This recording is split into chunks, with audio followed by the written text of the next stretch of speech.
ವೀಕ್ಷಕರೇ ನಮಸ್ಕಾರ.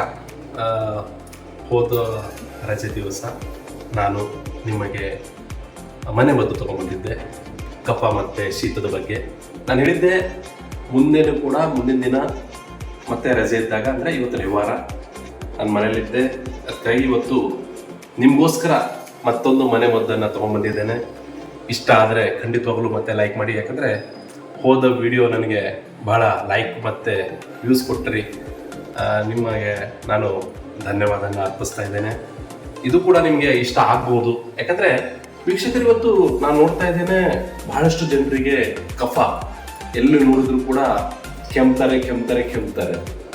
ಈ ಮನೆ ಮದ್ದು ಈಗ ನಾವು ಗುಳಿಗೆ ತಗೊಂಡು ಸಿರಪನ್ನು ತಗೊಂಡು ಸುಸ್ತಾಗಿ ಬಿಡ್ತೇವೆ. ಅದಕ್ಕಾಗಿ ಈ ಮನೆ ಮದ್ದನ್ನ ಯೂಸ್ ಮಾಡುವ, ಯಾಕಂದ್ರೆ ನನಗೆ ಆಗಿದ್ದ ಅನುಭವನ ನಾನು ನಿಮ್ಗೆ ಹೇಳ್ತಾ ಇದ್ದೇನೆ. ಆದ್ರೆ ಒಂದೇ ಸಲ ಕಫ ಮತ್ತೆ ಕೆಮ್ಮು ಹೋಗಲ್ಲ.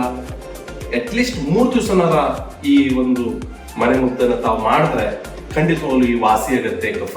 ನೋಡಿ ವೀಕ್ಷಕರೇ, ನಾನು ನಿಮ್ಗೆ ಕಾಣಿಸ್ತಾ ಇದ್ದೇನೆ. ಇದು ನಿಮ್ಗೆ ಗೊತ್ತಿದ್ದ ವಿಷಯ. ಇದು ತುಳಸಿ ಎಲೆ. ನಾವು ಡೈಲಿ ಪೂಜೆ ಮಾಡುವಂತಹ ಒಂದು ಗಿಡಕ್ಕೆ ಇದು ಆಯುರ್ವೇದಿಕ್.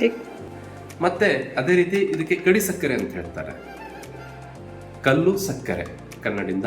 ಇದು ಕೆಂಪುದು ಆಗಿರಬೇಕು, ಕೇಸರಿ ಕಲರು. ಅದನ್ನ ನಿಮ್ಗೆ ಕಾಣಿಸ್ತಾ ಇದ್ದಾರೆ. ಲಿಂಬೆ ಹಣ್ಣು, ಅದರ ನಂತರ ಜಂಜೀರು. ಈ ಜಂಜೀರು ಈ ವಸ್ತು. ಕೊನೆಯದಾಗಿ ಈ ಒಂದು ಇದಕ್ಕೆ ಕರಿಮೆಣಸು ಹೇಳ್ತಾರೆ. ಕರಿಮೆಣಸು, ಈ ಕರಿಮೆಣಸು, ಕಲ್ಲು ಸಕ್ಕರೆ, ಲಿಂಬು, ಜಂಜೀರ್ ಮತ್ತೆ ತುಳಸಿ ಎಲೆ. ಇದನ್ನ ನಾನು ಏನ್ ಮಾಡ್ತೇನೆ ನೋಡಿ ವೀಕ್ಷಕರೇ, ನಿಮ್ಮ ಮನೆಯಲ್ಲಿ ಇಂಥದ್ದು ಇಲ್ಲಾದ್ರೂ ಕೂಡ ತಾವೇನ್ ಮಾಡ್ಬೇಕು, ಇದನ್ನು ಯಾವುದೇ ಒಂದು ಇದರಲ್ಲಿ ಕೂಡ ಜಜ್ಜಿ, ಯಾವುದೇ ಒಂದು ವಸ್ತು ಇದ್ರೂ ಕೂಡ ನೀವು ನಾನು ಈ ತುಳಸಿ ಎಲೆಯನ್ನ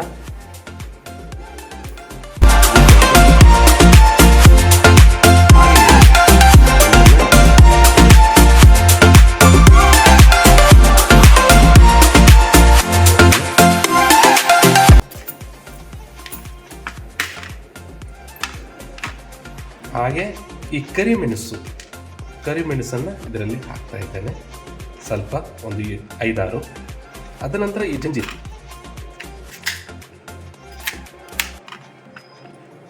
ಇದರಲ್ಲಿ ಹಾಕ್ತೇವೆ. ಇದು ಹಾಕಿ ನಾನು ಹೀಗೆ ಜಜ್ಜಿ ಅದನ್ನು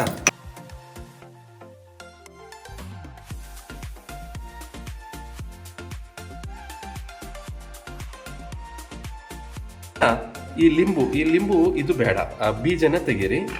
ಬೀಜನ ತೆಗೆದು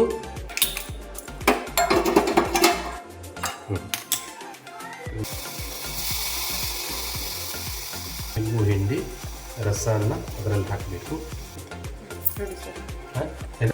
ವೀಕ್ಷಕರೇ, ಅದ ನಂತರ ಈ ಕಲ್ಲು ಸಕ್ಕರೆಯನ್ನು ಇದರಲ್ಲಿ ಹಾಕಬೇಕು. ಅದ ನಂತರ ನಾನು ಈ ಮಿಕ್ಸ್ ಮಾಡಿ ಗ್ಯಾಸ್ ಆಫ್ ಮಾಡಿ, ಬಟ್ಲು ಬಿಸಿ ಇದೆ. ಈ ರೀತಿ ಆಗಿದೆ. ತಣ್ಣು ಮಾಡಿದೆ, ಸ್ವಲ್ಪ ಫುಲ್ಲು ತಣ್ಣು ಮಾಡಬಾರ್ದು, ಸ್ವಲ್ಪ ಗರಮ್ ಆಗಿಡಬೇಕು. ಈ ರೀತಿ ನಾನು ಕಾಣಿಸ್ತಾ ಇದೆ ನಿಮಗೆ. ಇದನ್ನು ಬದಿಗಿಟ್ಕೊಂಡು ನಾವು ಈ ರೀತಿ ಸ್ಪೂನಲ್ಲಿ ಸ್ವಲ್ಪ ಬಿಸಿ ಇರಬೇಕು, ನೋಡಬೇಕು ಬಿಸಿ. ಸ್ವಲ್ಪ ಬಿಸಿನ ನಾವು ಈ ರೀತಿ ತಿನ್ನಬೇಕು.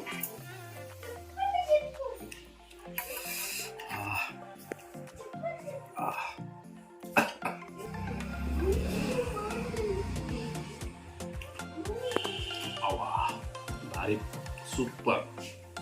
ನೋಡಿ, ನಿಮ್ಗಿಷ್ಟ ಆದರೆ ಈ ವಿಡಿಯೋನ ಲೈಕ್ ಮಾಡಿ. ಖಂಡಿತವಾಗಲೂ ನಿಮಗೆ ಕೆಮ್ಮು ಕಫ 100% ರಿಸಲ್ಟ್ ಇದೆ. ಯಾಕಂದ್ರೆ ನಾನು ಸ್ವತಃ ಮಾಡಿದ್ದೇನೆ ಈ ರೀತಿ. ಅದಕ್ಕಾಗಿ ನಿಮಗೂ ಕೂಡ ಹೇಳ್ತಾ ಇದ್ದೇನೆ ವೀಕ್ಷಕರೇ. Thank you very much.